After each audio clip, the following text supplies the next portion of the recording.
आज हम दाल बाटी बनाना सीखेंगे। दाल को हम मटकी में और बाटियों को हम कुकर में बनाएंगे। सबसे पहले हमने दाल धो करके दाल बनने के लिए रख दी है। अब हम बाटी बनाने की तैयारी करते हैं। इसके लिए हमने करीब करीब आधा किलो आटा छान लिया है।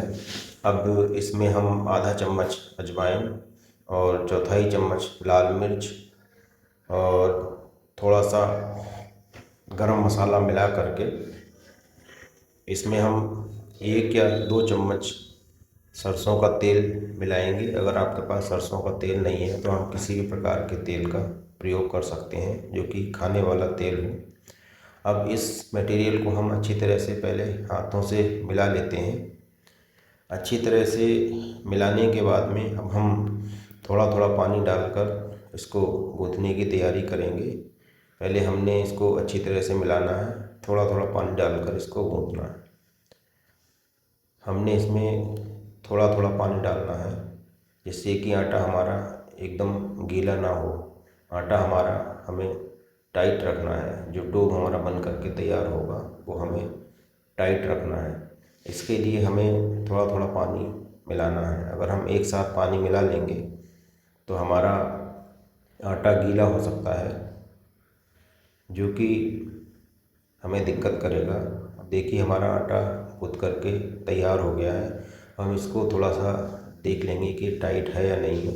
अभी अच्छी तरह से टाइट आटा गूँथ करके तैयार हो गया है।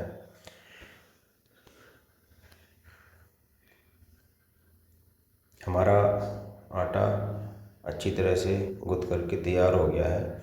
अब इस आटे की हम छोटी छोटी लोइयाँ बनाएंगे। जैसे हम रोटी बनाने के लिए लोइयाँ बनाते हैं इसी तरह से हम लोई बनाएंगे।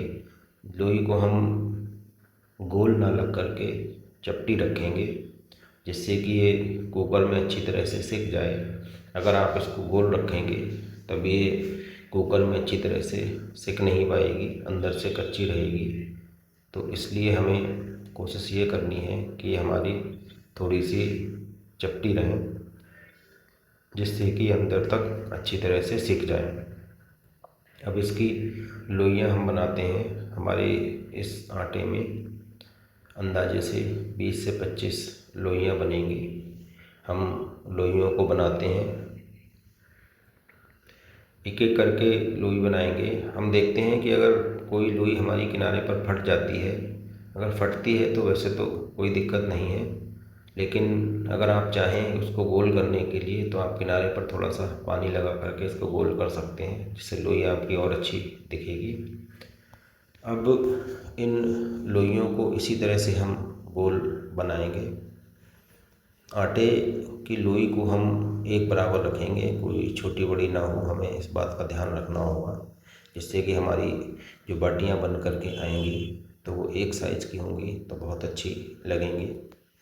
अब देखिए कि हमारी लोइयाँ बन कर के तैयार हो गई हैं। लगभग 25 लोई हमने बनाई हैं। अब हम इनको सेंकने की तैयारी करते हैं। सेंकने के लिए हम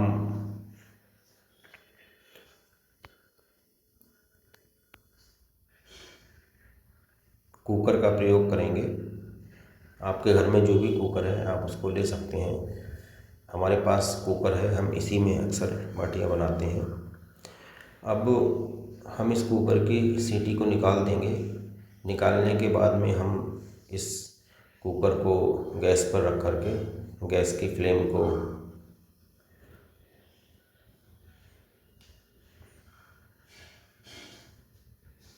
ये घी हम 1 कटोरी ले लेंगे। इस घी को लेकर के अब हम गैस को जलाएंगे। बाटियों को हमें मीडियम फ्लेम पर ही बनाना है, इसके लिए हमें गैस को मीडियम ही रखना है। अब हम इस कुकर में 1 चमचे के आसपास घी डाल देंगे। घी आप अगर थोड़ा सा गर्म करके डालेंगे तो वो आसानी से इसके अंदर चला जाएगा। हमने चूँकि ऐसे ही डाल दिया तो ये थोड़ा सा अंदर जाने में दिक्कत कर रहा है।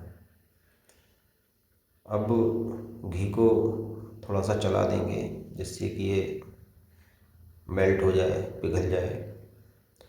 अब हम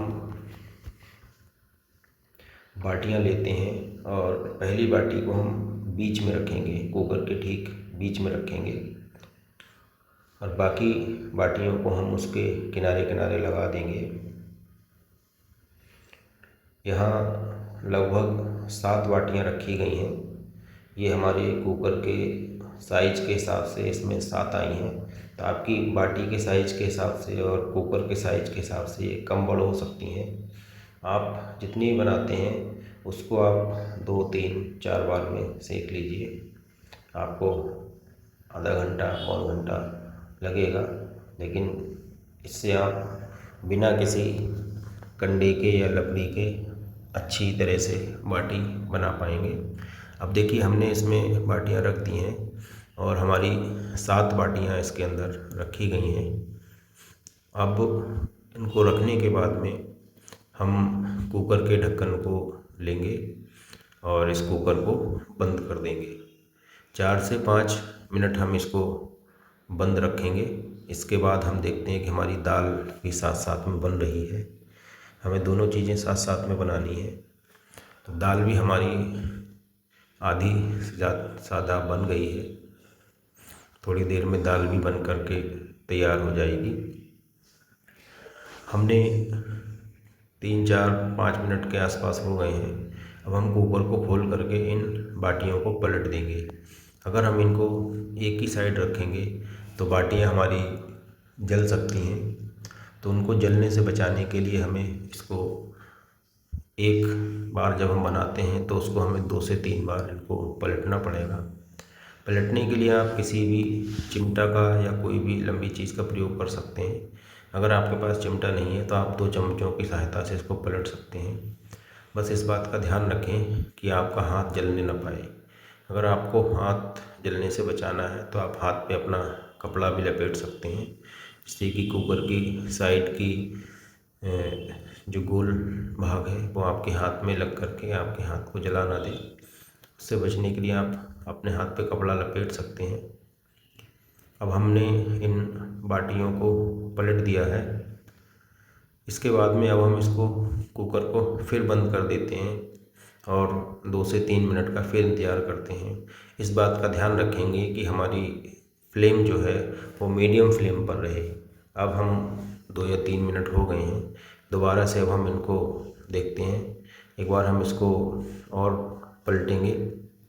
हम देखते हैं कि बार बार जब हम इसको पलटते हैं तो ये हमारी जलती नहीं है और रंग भी इनका अच्छा आने लगा है। गोल्डन ब्राउन या थोड़ा डार्क ब्राउन होने तक हम इनको सेकेंगे और घी की वजह से ये अंदर से अच्छी तरह से सिक जाती हैं।